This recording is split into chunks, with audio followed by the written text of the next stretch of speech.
All right, welcome. Welcome to the G3C show. Thank you very much for joining us today. We appreciate you being with us. And thank you all. And we're here to talk about the show. Get it on. That's right. All right. Hey, my hand was up. You got eyes up, man. Does laughing count? You can't sit there and go, my hand was up, your hand's got to be your nose. There's no change in the rules. I think there should be flexibility, as far as how I hold my hand, because, I'm going to get oil on my nose and my breath stinks. I'm blowing it back in my face. Looks like you're really in this thumb. All right, I propose we can move our hands around when we talk instead of holding them like this. Can I get a second? Yeah. We should have clarified this before we run here, but it's all good. All right, motion passed. Okay, we are going to start the show now. Thank you for listening, joining us. Hopefully our sound is better. Hopefully we can actually make this work and just try to really get our points across so that you can actually hear it.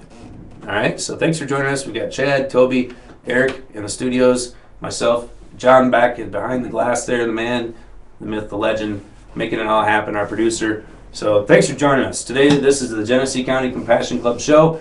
We're here to talk about medical marijuana. We're here to share with you information about what's going on with the law, get you an update on that, and also let you know what's going on with the club and maybe talk about some fun stuff too. So thanks for joining us. Before we get going too far, I want to remind you, if you're listening, you can call into the show and ask questions. Now, when you call in, you're going to be talking to John, the man, the myth, the legend, and he's going to be answering your phone call. So, understand he's going to screen you and make sure that, you can be audible, we can hear you, and also that you have a question that's, worth answering. No, I didn't mean that. I'm sorry. All questions are good. But you can call in. He will address your question, and then, John, if you could, just write the question down. Like, if we get a bunch of people calling in, let's just say, like, there's a whole lot of people watching and they actually care, and they actually called in, and we had, like, a line of them going, say. Maybe you could just write them down and then hit us with those questions as we're going through it, and then that way we can kind of make sense of it all and make sure that all the questions get answered. Right, put the headphones on. All right, so. I guess we can't hear what we're doing without the headphones on. Well, this is the key to hearing John, and then if a caller should call in and John actually gets to transfer the caller live onto the show, we'll be able to hear the caller. Mm-hmm. Yeah, it's crazy cool. Yeah. Is that how that works? It is. Yay! All right, so here we are. This is the club show. Thanks for joining us. What is that number? Do we have that number? What's it's on the screen. It's on the banner. 810-208-1854.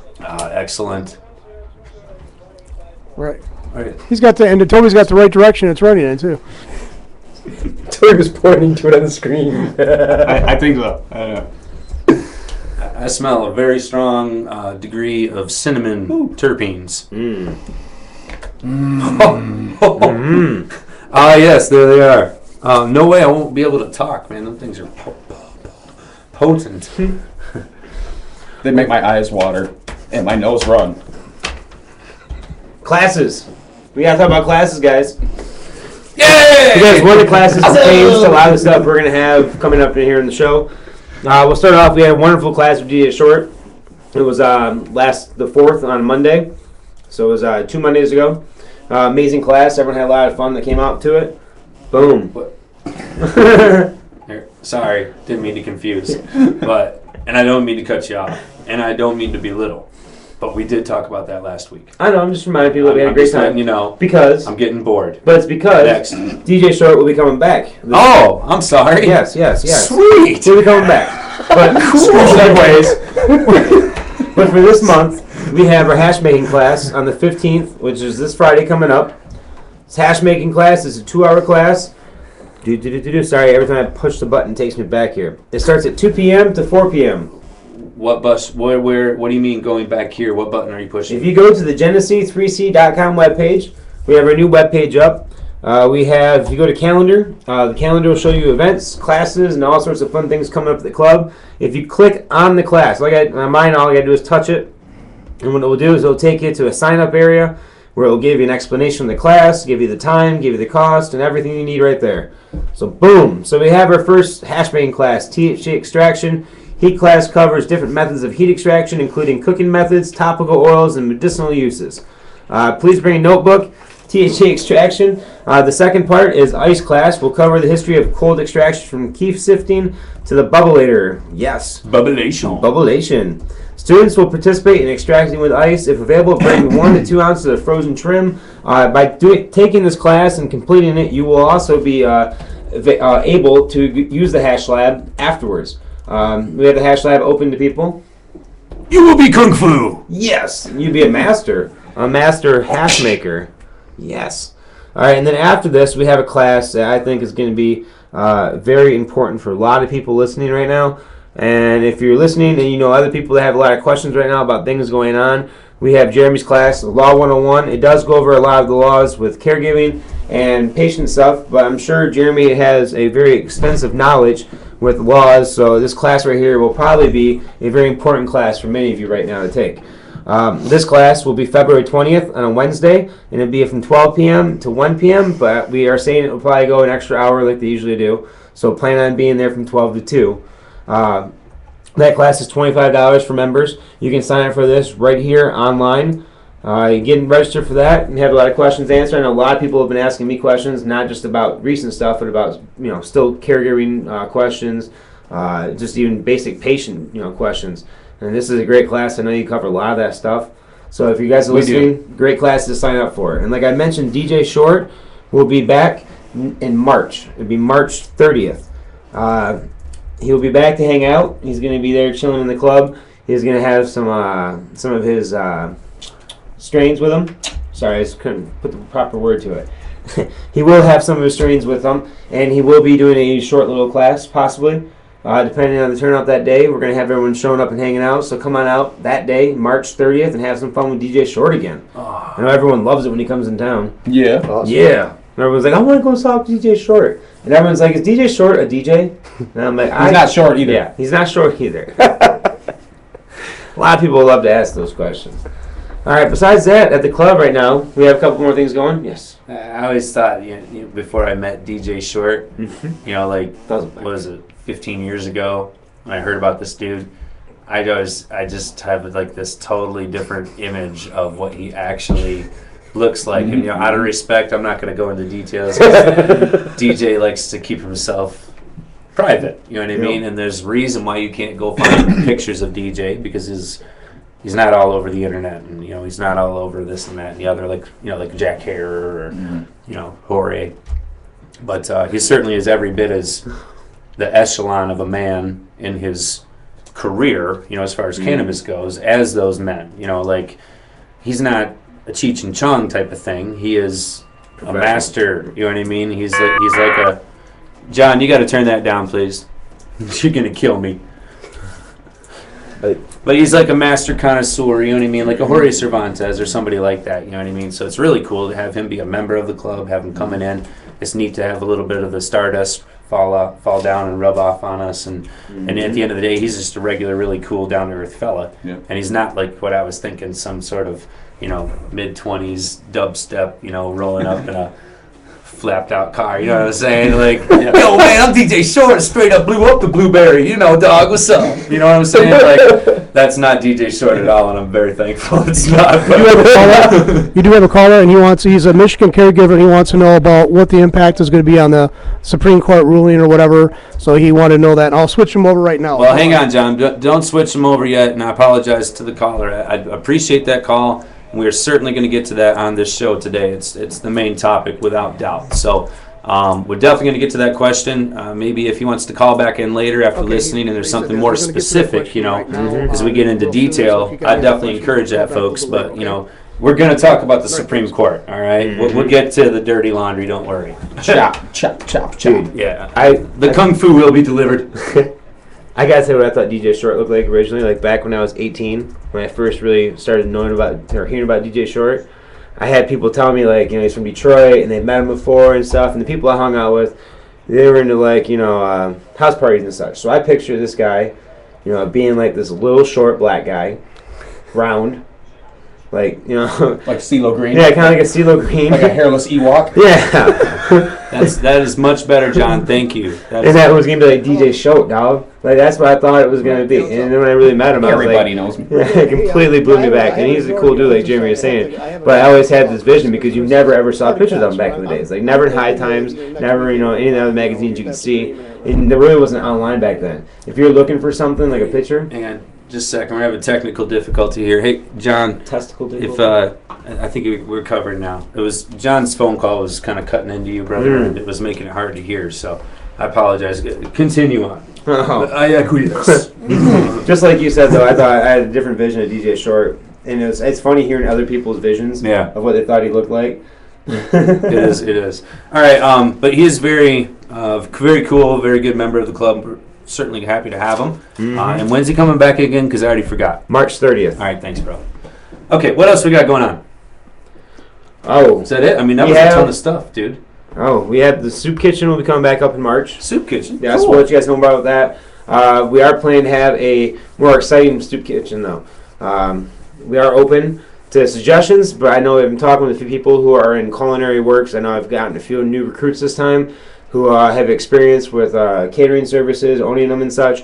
And we had a cool idea that what would sound better than a fried fish dinner, fried catfish dinner. So seriously, we're going to do a fried fish dinner at the soup kitchen? We're thinking about That's it. what you're thinking about? That's what we're thinking right now. It sounds Cool. very. Are you guys talking about this like at the member meetings or something like that? Well, we talked about this at the soup kitchen the first time. Okay. And this is. I remember the concept. Yep. I heard, somebody wanted to do like a fancy dinner or something like that, which I think is awesome. Yep. I mean, if we could take the concept that you're talking about, and throw not just a regular dinner for these folks, but like something that blows their mind. Yep. And and we don't brag about it. We just Exactly. do it, and it's a way to say thank you. And you're humans too, and you deserve some class every now and then. And I'm sorry that you haven't gotten more of it. You deserve Exactly. it. You know what I mean? Like it'd be nice to be able to do that. Yep. Whether it's as a club or just as an individual, I'd like to be a part of that. Yeah, because I mean down there they do like Lawrence and John and all them down there. They do a tremendous job of providing lots of good food for these people. Yeah, this is the North End Soup Kitchen. Yes. I mean, you can imagine we're in Flint, right? I mean, if you guys are listening, you're around the state. We've had some listeners from other parts of the world sometimes on this show. And, Flint, it is what it is, and we like being able to, I guess I don't want to say be here. I mean, we do like being here, but we also like being able to have, an opportunity to reach out and to help some people. And be able to do that as a way to also help change how people think about people who use marijuana as medication. You know what I mean? And I think it's important that we continue to do these kinds of things, not just as a club, but as caregivers, as patients, as marijuana cannabis activists, because that's how we really change people's mentality. That's how we end up having people stand up and say, hey, you know what?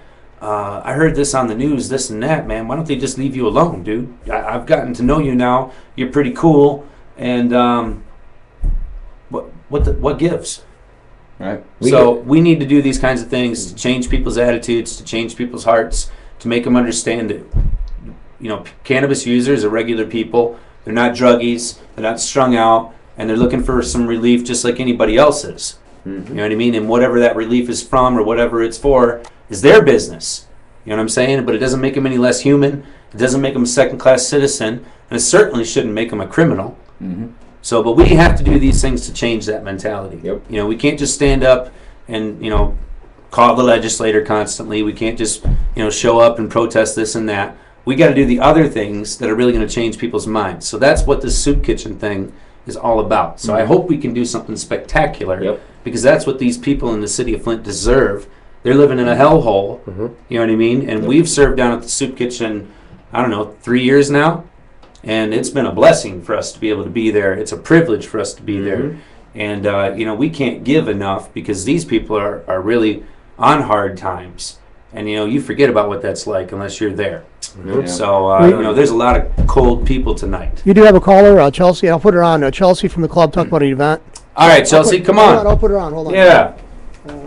Chelsea! Hold here. Hold on here. Flip those over. Baby, shake up. Okay. Are you with us? Take Well, those is that Yeah, freezing? what's up, guys? Hey, what's going on? Why? Hey, Chelsea, man, what's up? I hear you have an event or something. Yeah, we have our new G3C Spring Collection Drive for the animal control. Oh, Awesome. excellent. Just about to get to that. I'm glad you said that. Yes, please tell us more. All right, Genesee County Animal Control Drive.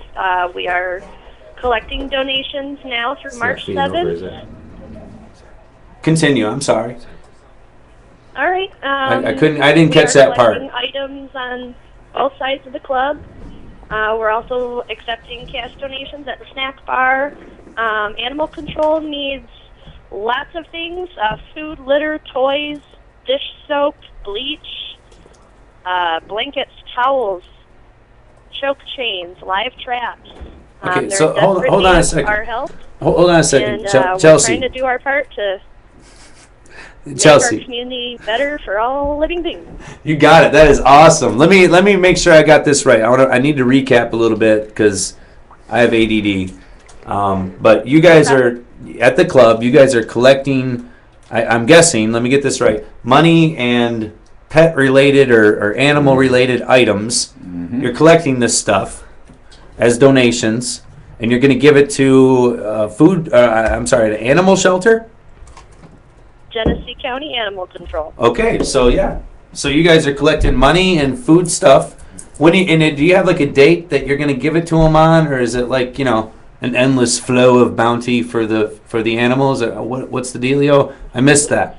We are collecting donations now through March 7th. March 7th. Okay.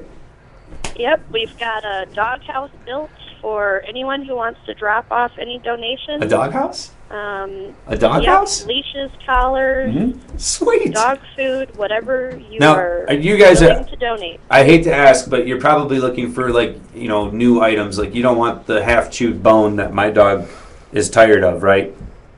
I mean, is there a limit on what Absolutely people not. can donate? You know what I'm saying? Like if I've got a collar that was, my dog's from 10 years ago, are they going to want that, or should I leave that at home and Probably just? not. Okay. It'll probably have another animal scent on it. So it should be new items Want if it's any going to be an used item.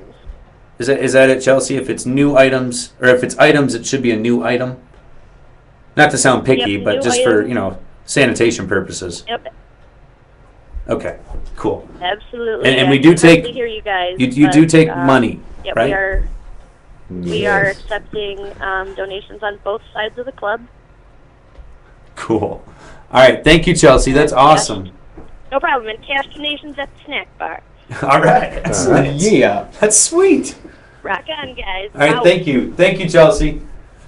Barks for All right, bucks. peace out. Barks for bucks. Okay, so you guys heard it first right here on Flint Talk Bucks for Radio. barks. Say it again. Bucks for barks. Yes. Bucks for Barks. Bucks for Barks. I believe that's what it's called. It's the Bucks for Barks. All right. Well, we could use your donations. I mean, not only are the people in the city needing some help with the soup kitchen, but also the animals too. And looks like we're trying to cover it all at the Compassion Club. Cool. Oh yeah, if you bought a sweater for little Fifi and it happened to be too small, bring it in. Yes. All right, moving on. I know we've got some people that want to talk about the Supreme Court decision, right? They want to know what's up with medical marijuana law. Has it changed? Are we all going down in the sinking ship of prohibition? So let's talk about it, right? We have already had our first caller called in, said, hey, what do you think about the... I'm looking for my backpack and it's not in the room.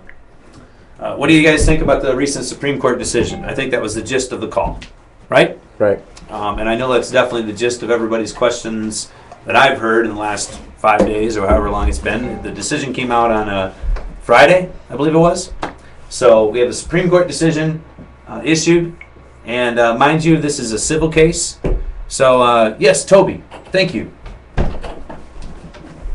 Okay.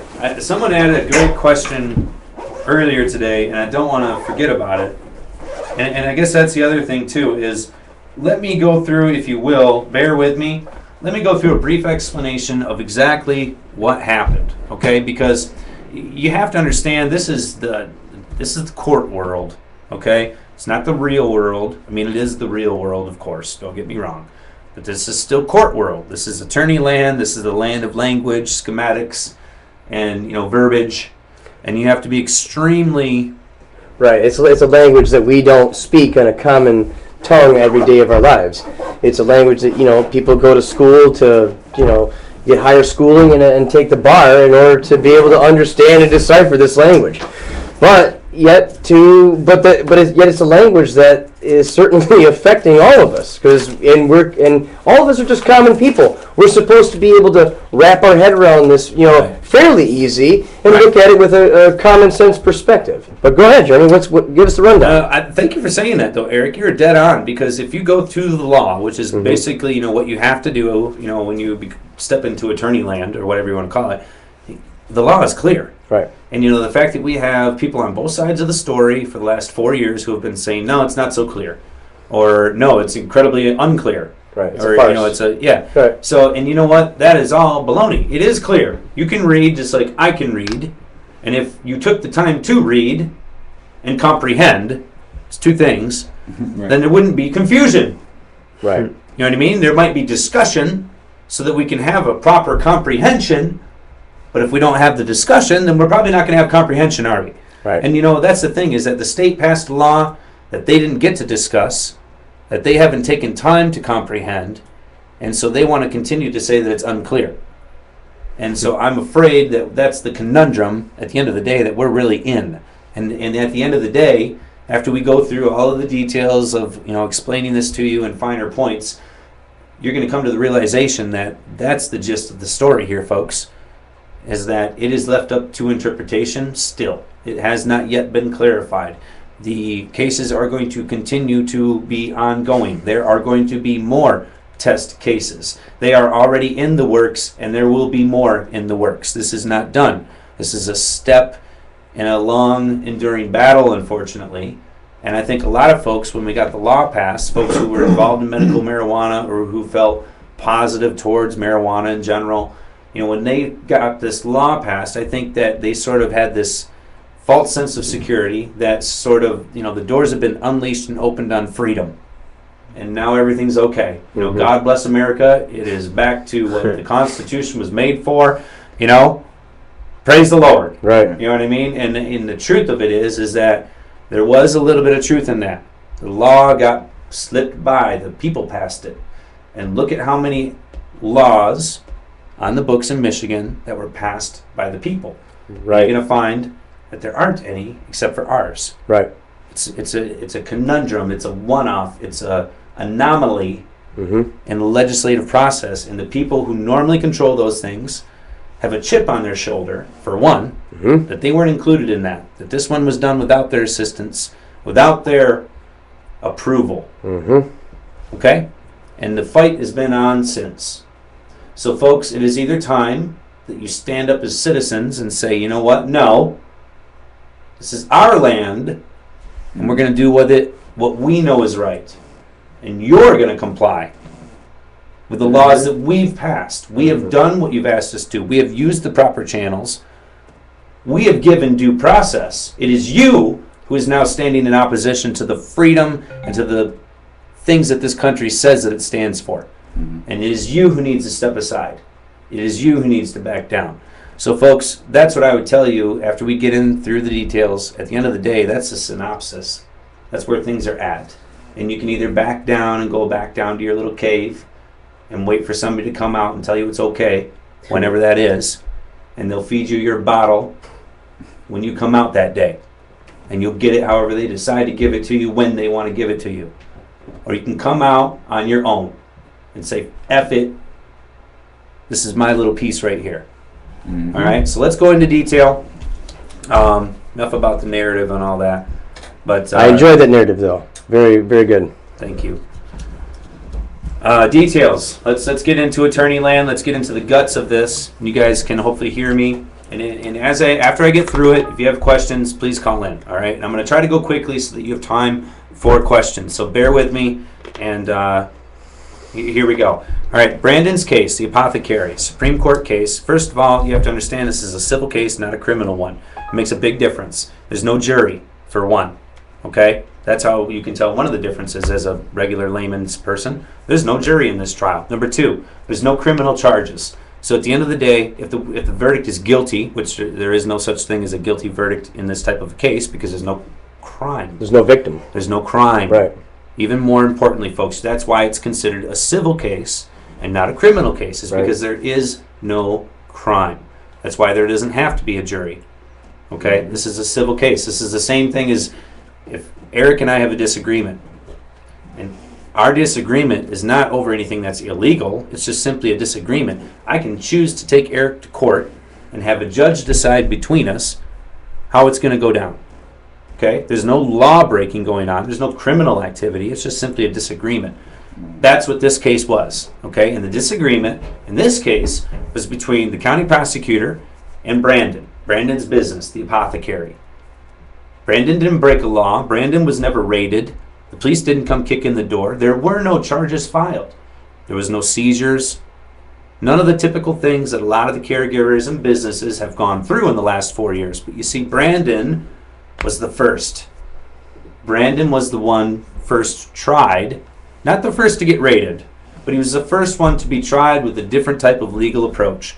Brandon's case was approached through a different tactic. And the tactic was a public nuisance tactic. It was something that could be applied by saying, hey, look, this is something that can be tried in a civil court. I don't have to press criminal charges because it's a public nuisance. It's a violation of city code, like a noise violation or like a parking ticket. It's not something you're going to take somebody through state court through.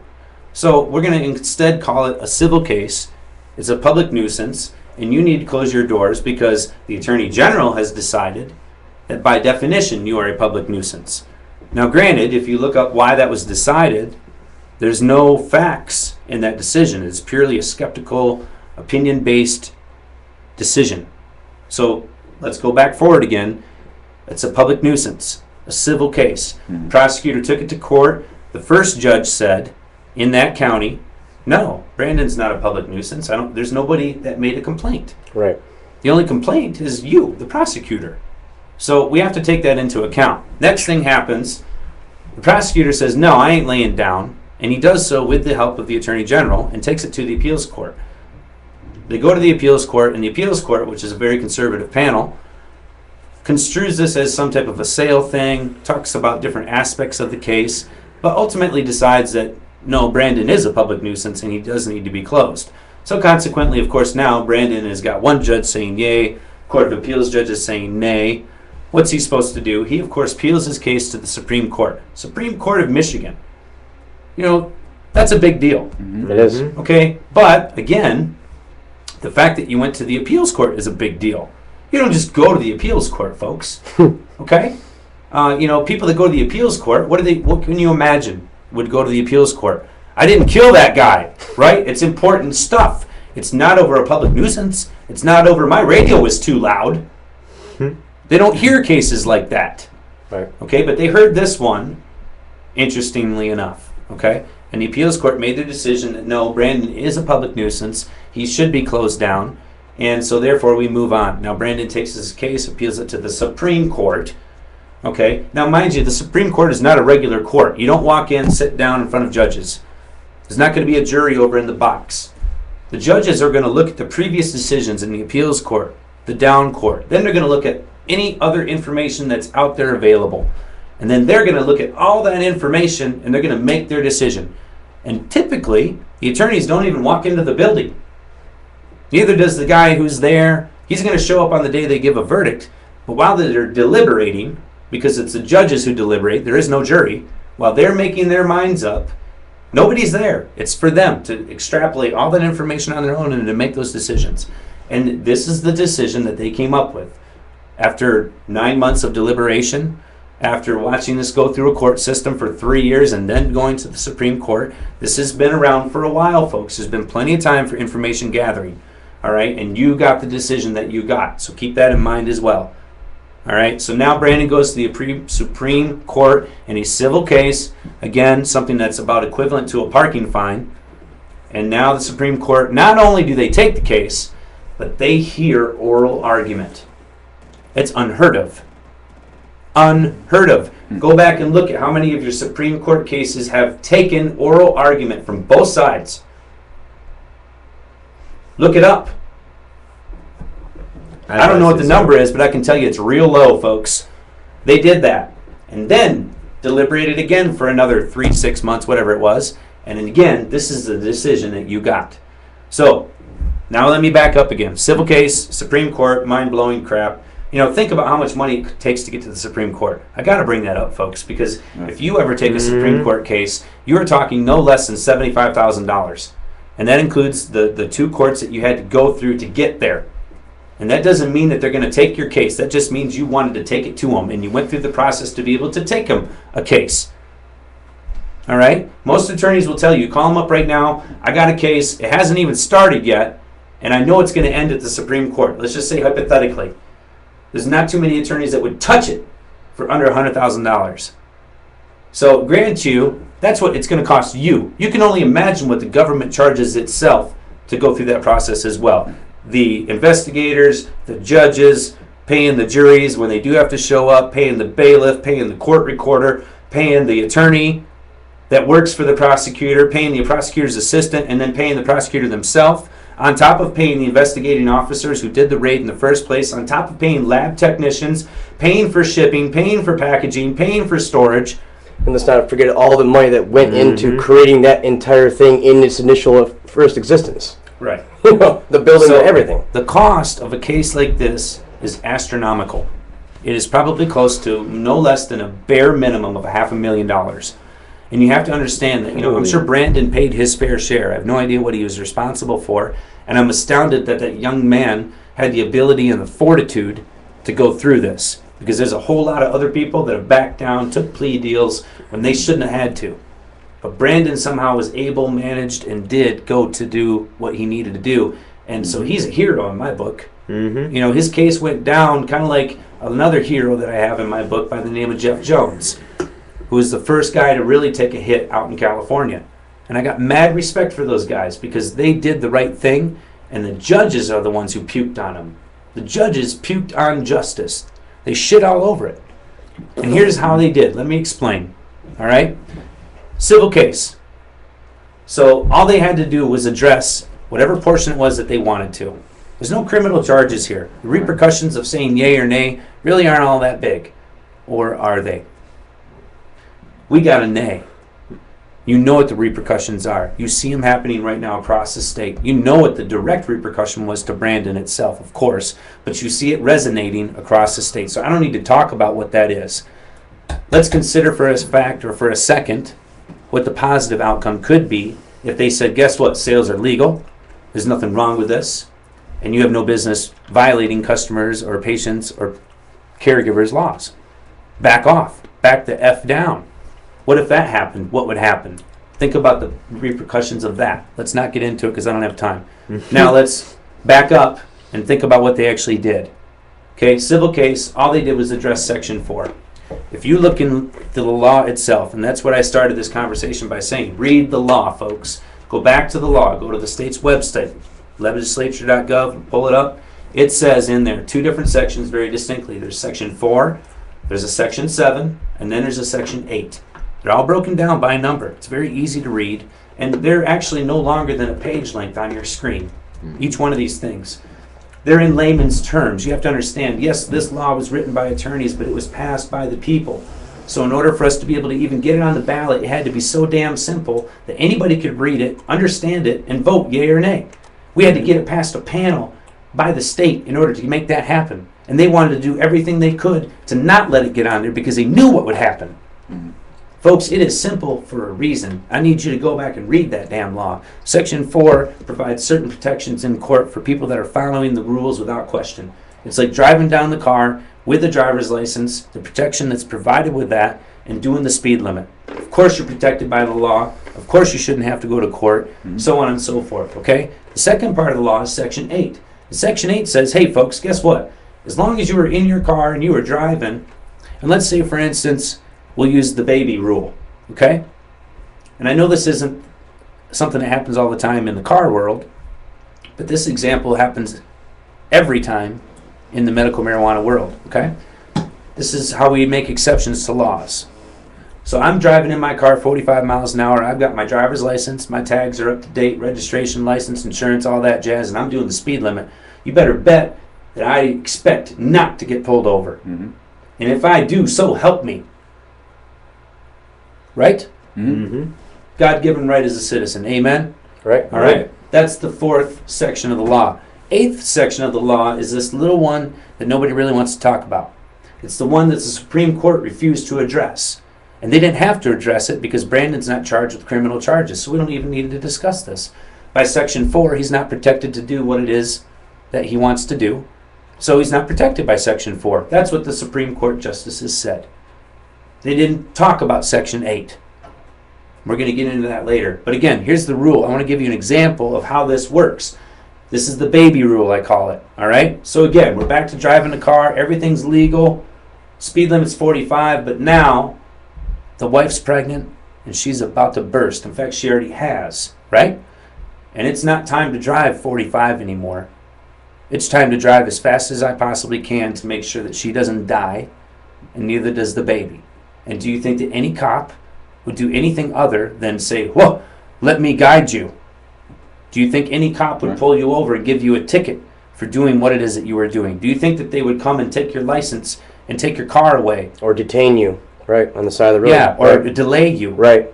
Do you think any of those things would happen? Because there is a automatic implied exception to every single rule. The thing is that our law isn't even implied. There's no law you can go out and say, yeah, if you're in that situation, you get a buy. In fact, you might even get an escort, but you're certainly going to get a buy. And I guarantee you, most 99% of America would probably agree with me that that would definitely be the scenario. But there's nowhere in law where that's written down. Folks, here's the kicker. In the marijuana law, it is written down. It's called Section 8. Mm-hmm. And it says that if you are over the limit, as long as what you are doing is for medicinal purposes, you are protected by the same law, by the same protections that Section 4 has. Yep. It's the baby in a car rule. It's the hemorrhage. It's the heart attack. It's written. And it doesn't need to be deciphered. It isn't unclear. It's exceptionally clear. It's put there for a reason, because the people of Michigan originally voted for this law, and they said, hey, despite all the rules, of course there has to be rules, but despite the rules, if somebody's getting this for medicinal purposes, if somebody's getting this to help them, if somebody's getting this so that they don't use it for abusive purposes, if somebody's getting this so that they don't hurt somebody else, or they're not going to hurt somebody else by getting it, provided it doesn't hurt somebody else. But if it's for their help, if it's for their need, if Doc says that they need it, then I don't give a shit. Isn't that what the people of Michigan voted for? Mm-hmm. It is. And yet we're sitting here fighting over in court, spending $500,000, and not even talking about whether we're going to include all of the sections of the law as protections for the people that we're charging crimes for. That's the other thing you have to understand. Brandon lucked out. And you say, you must be crazy. His business got closed. He got dragged to the Supreme Court. No, Brandon lucked out. You see, Brandon wasn't charged with criminal charges. And there is a whole long slew list of people right now in this state that were doing the same kind of thing that Brandon was, maybe in a different way, shape, or form, but for the same reason. And they're getting charged with criminal charges. They got their stuff taken away. They're paying an attorney for their life so that they don't spend the next 10 years behind bars. I got a guy right now, he got charged with weed, but because he's a prior felon and also has also had a weapon, guess what he's facing? Minimum 5-year sentence in federal prison for having a gun. And then we'll talk about the drug charges. And in this particular scenario, I can tell you that the police aren't even concerned about the drug charges. They already know they got him hung because of the prior firearm and the felony and so on. And I'm not saying that he doesn't deserve to get what he's got coming. But I don't think that what he has coming has anything to do with the fact that he's a medical marijuana patient. If he was abusing the program, then I think he should get knocked over the head. And I'm sure that our detectives are smart enough to figure out if he was that guy or if he wasn't. But I don't think that that's the case. I think in this case, it's some kind of personal vendetta, and it's played out because they can manipulate the marijuana law however they want to. Mm-hmm. And you know as well as I do, if you have weed, you can't have a gun. If you have a felony, you certainly can't have a gun. But yet, don't we live in America? Doesn't this man have the right to protect himself?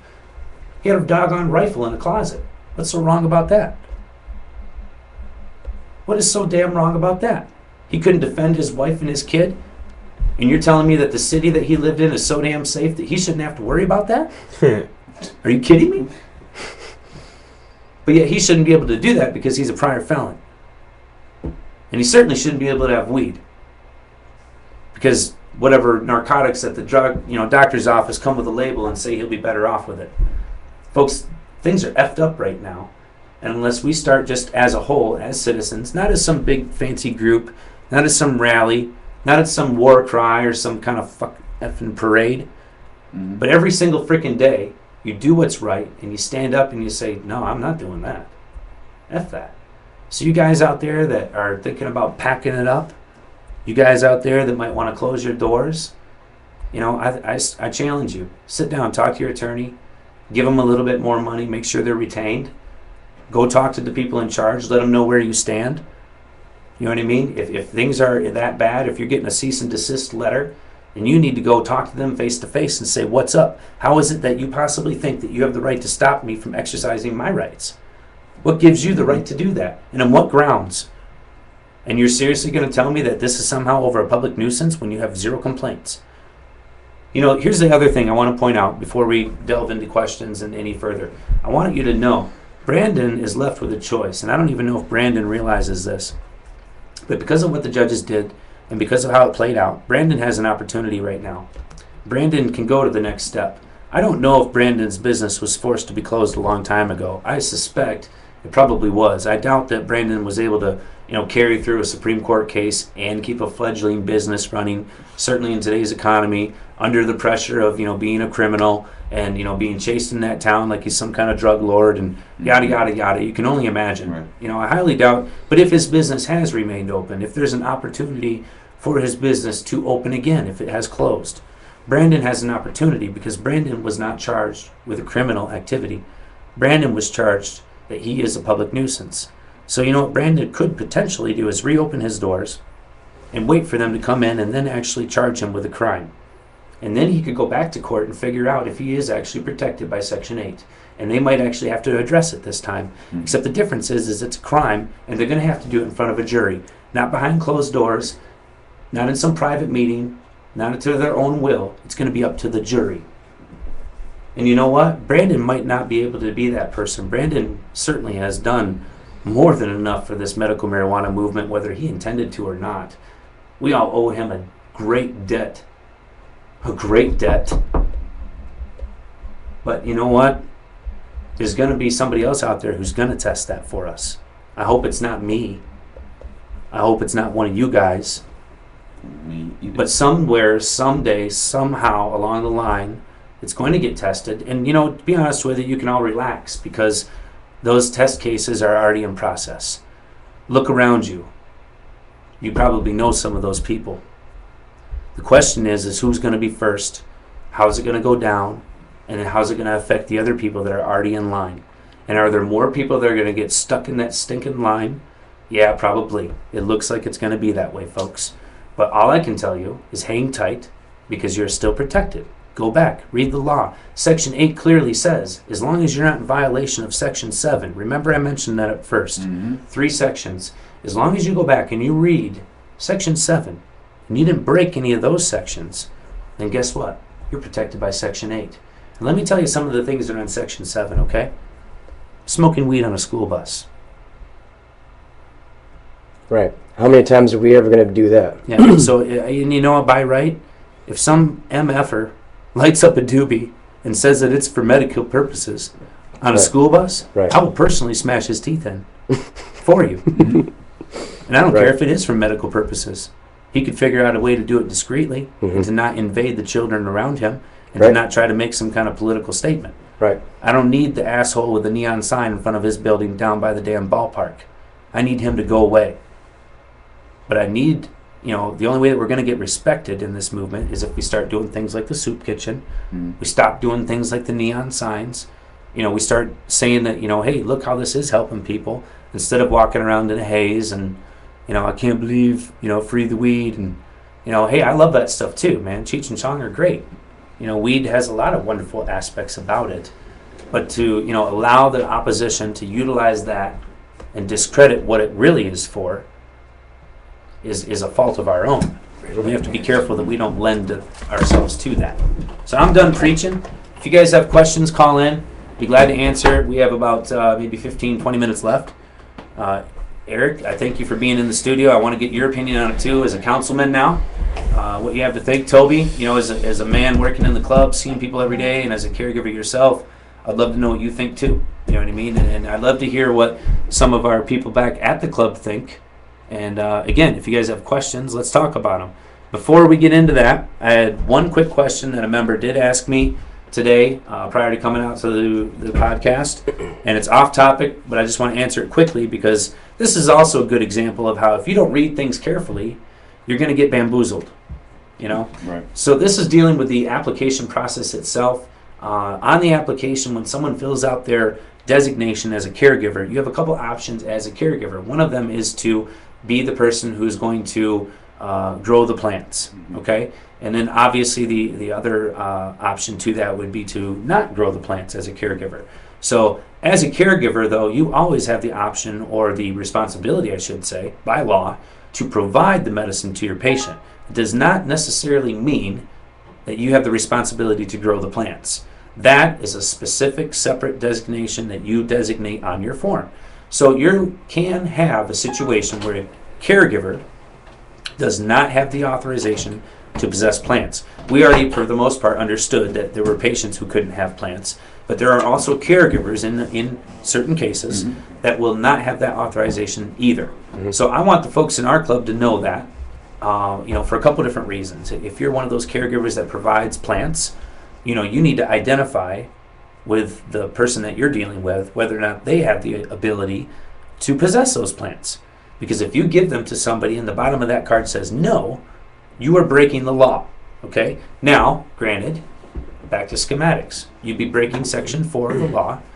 You would still be protected by Section 8. But here's the kicker. And this is unlike the example we used before. Okay? Remember the going to the baby hospital thing? All right? What happened in that case, right? The guy got pulled over. He went, oh, let's go. And he helped him along his way, right? Okay, that doesn't work in this case. When we have the baby rule exception and somebody's over their limit, accidentally, on purpose, whatever, and over the limit is a perception, okay? It's not just 2.5 ounces, it's a perception of whatever the cop thinks the limit is and whatever you think your limit is, believe me. So, at any rate, for those people that may or may not be over their limit, they're going to get protected in court. They're not going to get the ushered on through baby delivery service that the pregnant mama gets. They're going to get arrested. They're going to get their stuff confiscated. They're going to have to hire an attorney. Then they're going to have to select a jury. And then they're going to go to court, and hopefully it'll be all right. There's no guarantee. It should be guaranteed because it's in the law. But, the way things have been going, I can't guarantee anything.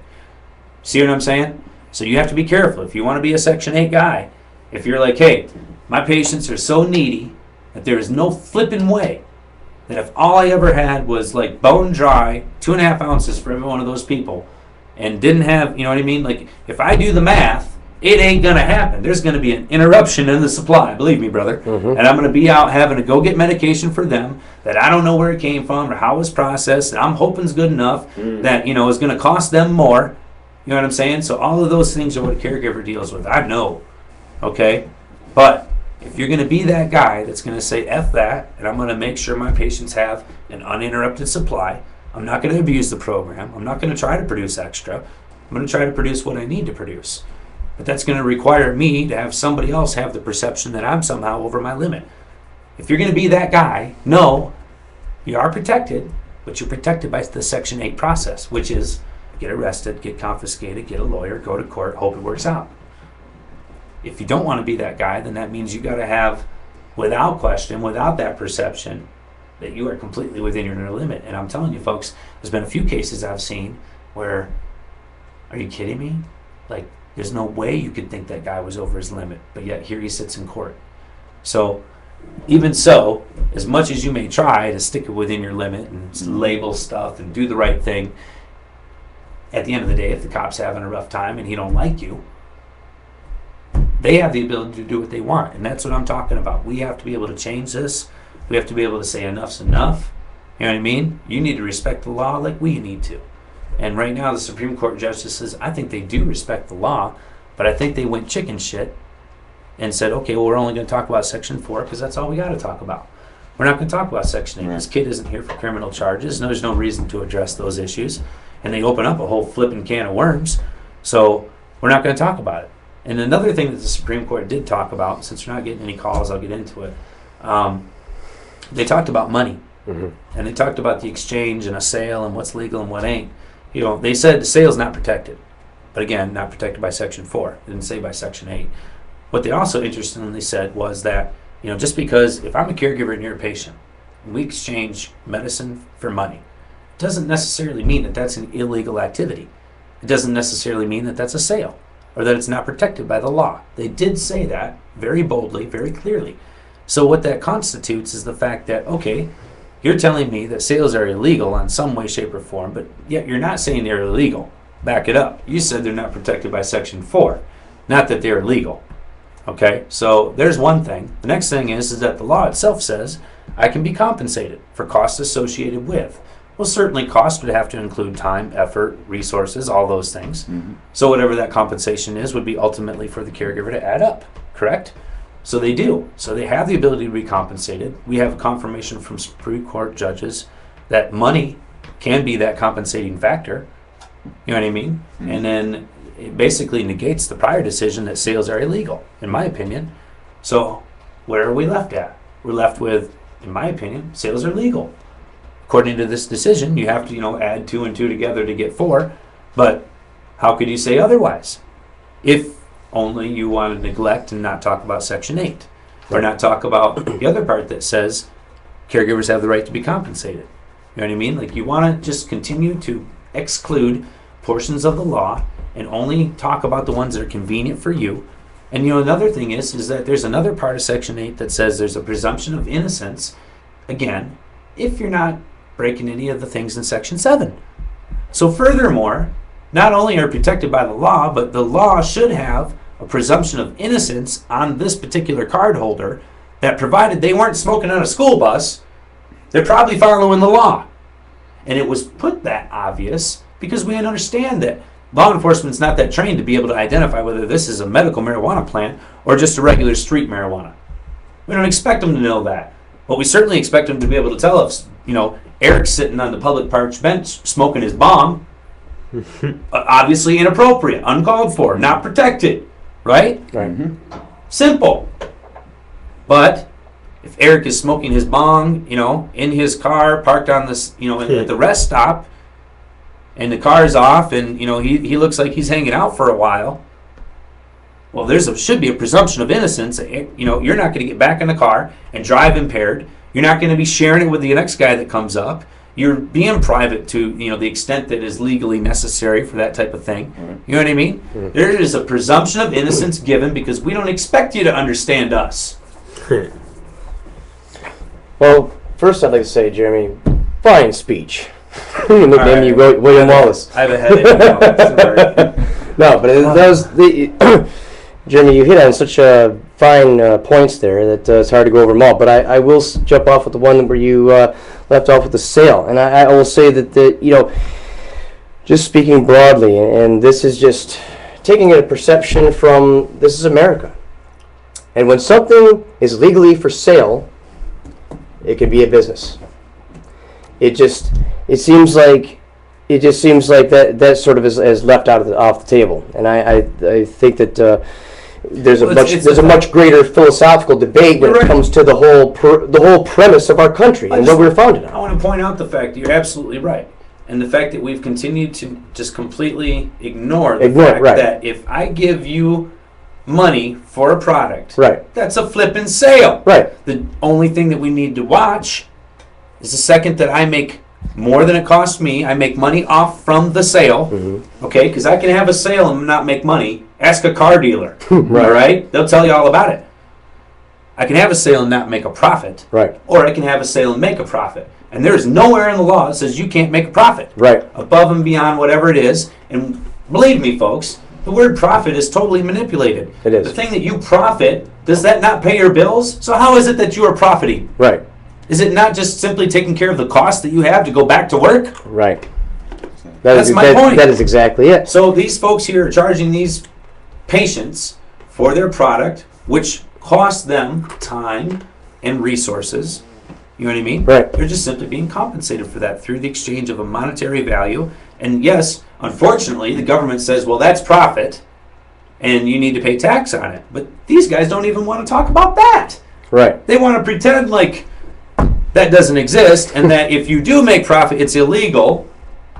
So we can't talk about collecting tax on an illegal item. That's the way they want to deal with it. That's BS. It's not illegal. And you should be paying taxes, and they should be talking about that. Right. Well, as an elected official of a local township, my continuing ongoing perception of this is looking at it from that angle and doing all that I can do from my position to codify this in a broader sense.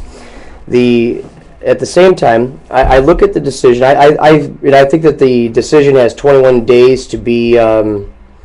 And I'm not sure what the legal term is for that. Just like the law had 21 days to become real. Right, but I think It's been done, but it's not real yet. Well, but I think Brandon has 21 days to make an appeal. Is it to the Supreme Court? And you're gonna laugh.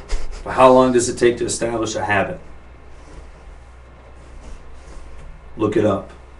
There's a reason why things like that are issued at 21-day intervals. It's a mental thing that you take that long to wrap your butt around it and realize that's the way it's going to be. Mm-hmm. Okay, right. Sorry. Well, right. No, but I certainly hope that either if they think that there's a chance for some sort of a. Oh, you think maybe there's a chance it change? Well, I mean, are you kidding me? Well, I mean, just the it's been carved in stone. I know that we think that sometimes, but. And it's funny because my disc golf course idea. The masters have spoken. Yeah, but my disc golf course idea got turned down and rejected. By the way. What? Yes. Did you see that? No, we got a few You minutes gotta left. look again. Right. Oh, sorry. Go ahead, John. No, I got it. No, but yeah, but that's crap, man. Okay. How can the man f the man? So, and this is what I said at Monday night's meeting too. I said that may be. For now, but understand that nothing is established and everything is ever changing and ever emerging. It's always on the table. Always on the table, That's right. no matter how you look at it. All right. We can parking lot that, but we're going to come back to it. We'll come back to that one. All right. I will give you guys an update on that. Nicely done, Congressman Butter. Not gonna. That is not. I'm sorry, guys. When it comes to disc golf in my community, I'm not taking no. We're not going to back down. I'm not going to back down on that one. Okay? I love you, man. All right. Now, awesome. in addition to that. I think, and I went to the MTA training program. No, I didn't drink their Kool-Aid. I ate their chocolate. I ate their chocolate cake, though. Something to do with delicious. the bus? Yeah. Huh? What's MTA? Is it like the bus? The Michigan Townships Association. Oh, sorry, totally off on that one. Yep, it's okay. The Michigan Townships Association. Okay, they for all little. Didn't mean to use the word little there. Carry on. But for all for all intents and purposes, okay. I think that we need to look further into a township or local municipality governments because when you look at that, local powers where it's at. because here's where the Michigan Townships Association training. I kind of picked up on this one piece of information specifically that I thought was very important, and that is that it's spit it out, brother. that when a township elected officials make a decision, I'm sorry, they ruined it totally. a judge renders that decision constitutional. Yeah. So, Really? yes. What I mean is, Judge. any judge is supposed to consider a township elected official's authority Right. as being constitutional because You are the Constitution. as a part of the constitutional I did not know measures, that. Seriously? local townships are the original I'm with you. form of taxation with representation. Okay. That being said, all right, the Attorney General can say what he wants to, but don't come into my community and tell my community, my constituents, my people, that they're a nuisance or that their behavior under their state law is a nuisance. Because as far as I'm concerned, Wow. and as far as Wow. my board is concerned, Yeah. we could have a vote And decide for whether yourselves. that it doesn't have to be in writing, folks. Right. All I got to do is stand there at a board elected of my board with the 6 other members and say, I make a motion that we make medical marijuana lowest law enforcement priority. That's the end of it. Or you and stand when up we and say, speak we it, declare that's not a public nuisance. You're not going to court over that's it. That's the end of it. Wow, that's huge. And the buck stops with the 7 of us Wow. in a township. Now, in a city, you have a petitioning process. Anybody If else you could want change to, it, you know, you want a to change guy it, like go this on their ahead. local township board? They changed it in Flint, didn't they? They decriminalized it in Flint, didn't they? All right. When but that's in a city. A city of the people have a petitioning process. In a township, the buck stops the 7 elected officials. And That's huge. by the time, I'm just saying, as You're a, not as, likely to get no taken over by a different. city manager either. No, exactly, and no differently. The judge can look at it. Well, because I'll tell you, here's a perfect example. My local sheriff. We got about 30 seconds. My left. local sheriff went into a court case. Okay, where he cited someone for a noise violation under the state. The judge answered. No, really, 30 seconds. Folks, thanks for joining us this week. We appreciate you. Genesee County All right. Fashion Club Show on Flint Talk Radio. See you here next week. Peace out. Genesee3c.com, Facebook, Genesee Compassion, and don't forget GregJoslin.com. That's right. Thank you. Well, thank you for being here, Eric. Thank you, guys. And Peerport Wrestling coming up. That's right. March 1st is their event. Woo! Woo!